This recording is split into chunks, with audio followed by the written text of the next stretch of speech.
Hi everyone, welcome to this edition of the Broadcast, where we give you bite-sized bits of best practices to help you be a better leader and a more effective communicator. Each week here on the Broadcast YouTube channel, we ask a discussion question, and the question we asked you this week is, what should you do when a reporter goes on a witch hunt? And by witch hunt, we defined that earlier this week as when they're doing an investigative report, often based on innuendo, misconception. Sometimes it's fueled by bad information or outright lies or misinformation fed in by someone who is in direct competition with you or someone who might be an opponent to you. So here are some observations. Two of my buddies named Mark provided answers this week. The first, Mark says, difficult as it may appear, you have to maintain your cool. And he goes on to say that he'll admit from personal experience that is difficult to do.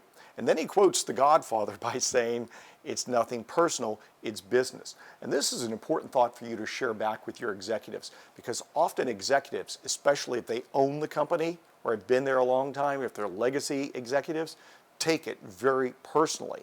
And you have to put your personal feelings aside, otherwise you can't think straight. He goes on to say that even better would be to have an available professional who is skilled in high risk or crisis communications so that they can provide some additional counsel to you. I do that, give me a call. The other Mark Hill from the Yukon of Canada, says it depends entirely on the organization the reporter works for.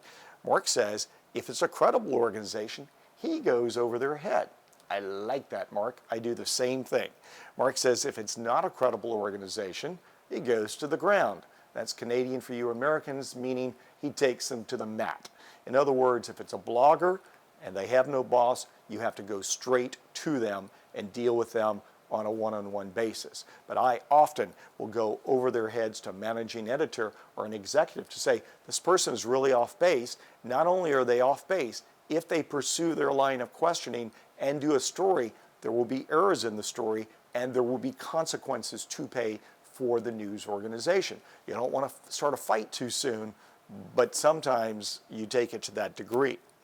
And a final observation from Gail. Gail says you have to be extremely careful about what you say and how you say it, and to make sure that you spin everything in the most positive way possible. I am not a fan of the word spin, because that sounds like you're trying to sugarcoat bad news or you're trying to tell a lie. I don't know that Gail implied it that way, but I encourage all of you to take the word spin and throw it away and never use it again. But Gail goes on to say that you shouldn't lose your cool and that you have to pick your words carefully so that you're not fueling the fire.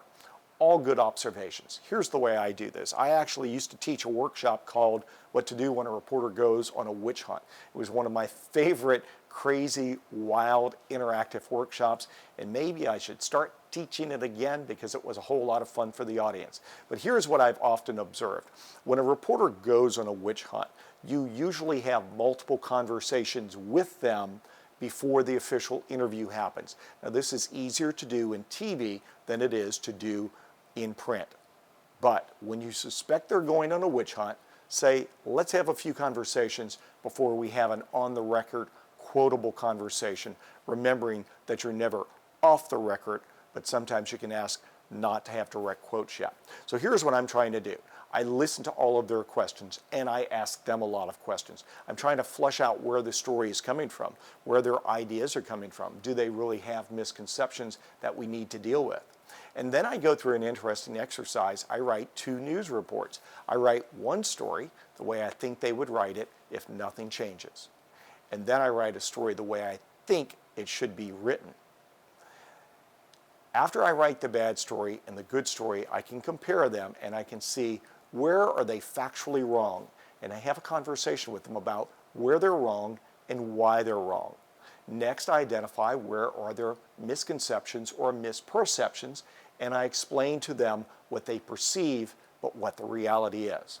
And then finally, if the company, the organization you represent, is truly doing something wrong, I go to the executive core and I say, they've caught us doing something that we shouldn't be doing.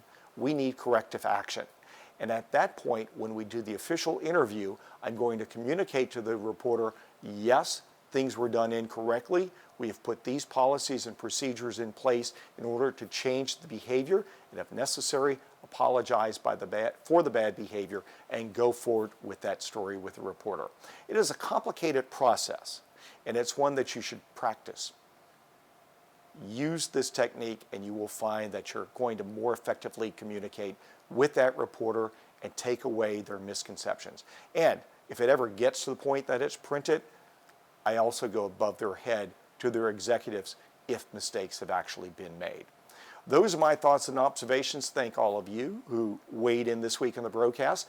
We'll be back with a fresh question on the broadcast YouTube channel next week. Have a great weekend. For the broadcast, I'm Jared Breaux.